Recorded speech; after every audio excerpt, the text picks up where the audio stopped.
Shalom saudara terkasih dalam Tuhan. Bahagia sekali bisa berjumpa kembali dengan saudara melalui program Renungan Harian Channel 5M.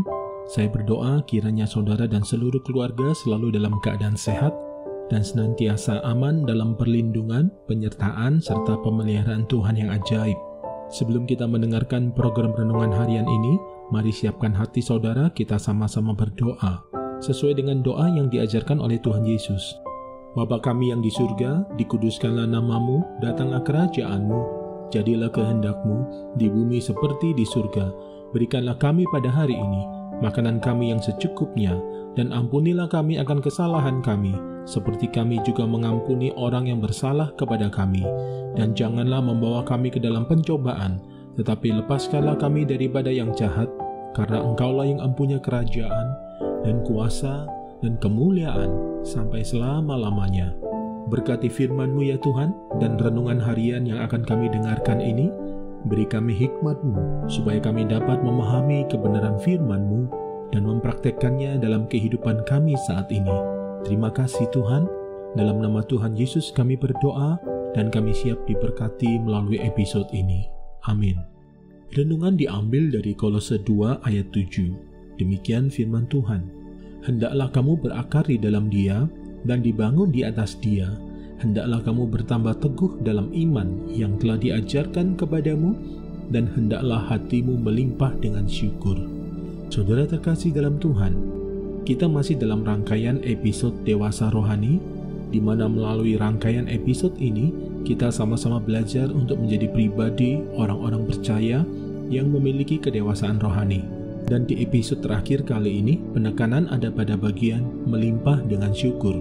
Saudara terkasih dalam Tuhan, konsekuensi terakhir setelah kita menerima Yesus sebagai Tuhan dan Juru Selamat dalam kehidupan kita adalah hati yang mengucap syukur. Paulus menyampaikan bahwa hati kita tidak hanya sekedar mengucap syukur, tetapi melimpah dengan syukur. Melimpah artinya sukacita yang meluap-luap, tidak ada henti-hentinya, dan melampaui kapasitas tampung hati kita sebagai wadah penampung rasa syukur. Orang Kristen sejatinya adalah orang yang selalu bersyukur. Alkitab penuh dengan ayat-ayat yang menyerukan kita untuk bersyukur. Tuhan Yesus sendiri senantiasa bersyukur kepada Bapa di surga. Orang Israel bersyukur karena kasih setia Tuhan atas penyertaannya. Nabi Yesaya bersyukur atas keselamatan yang disediakan Allah kepada umat pilihannya. Paulus meminta jemaat Kolose mengucap syukur karena mereka telah menerima Kristus Yesus. Ini merupakan alasan utama seseorang bersyukur. Keselamatan adalah di atas segala-galanya. Apa artinya saudara memiliki seluruh dunia ini, namun saudara tidak memiliki hidup kekal? Sebab itu bersyukurlah, karena Yesus telah memberikan hidup kekal itu kepada saudara. Jadi mengapa orang Kristen bersyukur? Alasan utamanya adalah karena mereka telah selamat dari kematian akibat perbudakan dosa dunia dan telah diberikan hidup kekal oleh Yesus Kristus.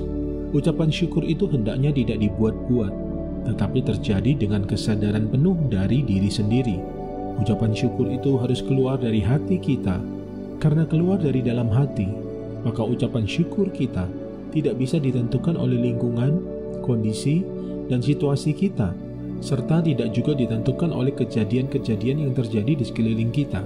Ketika bangsa Israel dibuang ke Babilonia, seharusnya mereka bersedih dan meratap.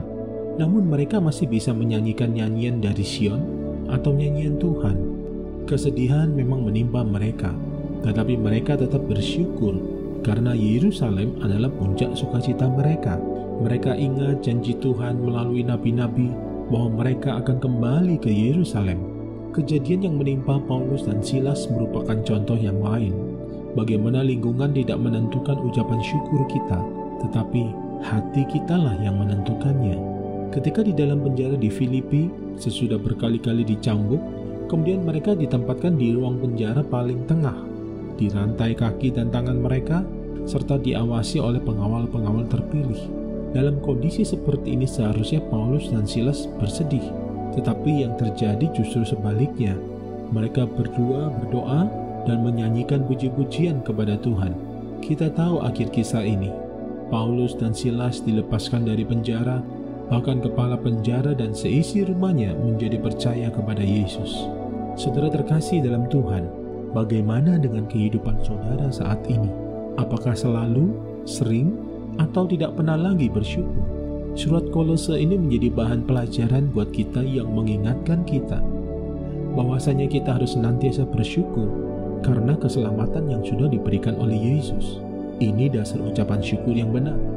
Memang kita masih tinggal di dunia yang masih menghadirkan berbagai persoalan yang menimpa kita. Hal itu tidak bisa kita pungkiri. Tetapi rasa syukur kita harus melebihi semua persoalan dan problem itu. Kita hanya punya dua pilihan dalam proses hidup di dunia ini, yaitu kita melangkah melewati persoalan atau sebaliknya, persoalan-persoalan itu melewati kita.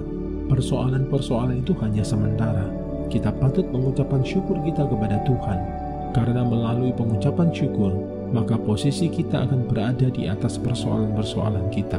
Firman Tuhan berkata, bersyukurlah kepada Tuhan segala Tuhan, bahwasanya untuk selama-lamanya kasih setianya. Mari saudaraku terkasih, siapkan hati saudara, kita sama-sama berdoa. Bapa kami di dalam surga, kami bersyukur kepadamu yang mengingatkan tentang dasar yang benar dalam mengucap syukur. Terima kasih Tuhan untuk karya keselamatan yang telah Engkau berikan bagi kami sebagai dasar ucapan syukur kami kepada Tuhan, dan bukan hanya karena berkat dan jawaban-jawaban doa yang telah Tuhan berikan. Namun lebih dari itu, kami mengerti dan makin memahami sekarang bahwa kami telah selamat dari kematian akibat perbudakan dosa dunia dan telah diberikan hidup kekal oleh Yesus Kristus Tuhan dan Juru Selamat kami. Ampuni kami kalau selama ini kami bersyukur hanya jika ada berkat atau hal-hal yang baik saja datang dalam kehidupan kami. Hamba berdoa, berikan setiap kami kekuatan dan melalui kuasa Roh Kudus-Mu, kami diberikan kemampuan untuk menjaga hati kami, sehingga kami senantiasa bersyukur karena keselamatan yang sudah diberikan oleh Yesus Kristus. Terima kasih Tuhan. Mari saudara-saudara terkasih dalam Tuhan, siapkan hati saudara untuk terima berkat dari Tuhan. Sempurnakan episode renungan harian ini melalui berkat-Mu ya Tuhan. Terimalah berkat Tuhan, damai sejahtera, kasih karunia, berkat anugerah yang berlimpah-limpah di dalam nama anaknya yang tunggal, Yesus Kristus Tuhan dan Penyelamat kita, di dalam persekutuan yang indah yang manis bersama dengan Roh Kudus, memenuhi kehidupan setiap kita, saudara dan saya saat ini, bahkan sampai Maranatha, Tuhan datang kembali menjemput kita, dan kita semua akan hidup memerintah bersama-sama dengan Dia sampai selama-lamanya. Amin. Saudara terkasih dalam Tuhan, terima kasih untuk support dan kebersamaannya melalui channel ini. Sampai jumpa di episode berikutnya. Tetap jaga kesehatan saudara dan senantiasa aman dalam perlindungan Tuhan. Tuhan Yesus memberkati.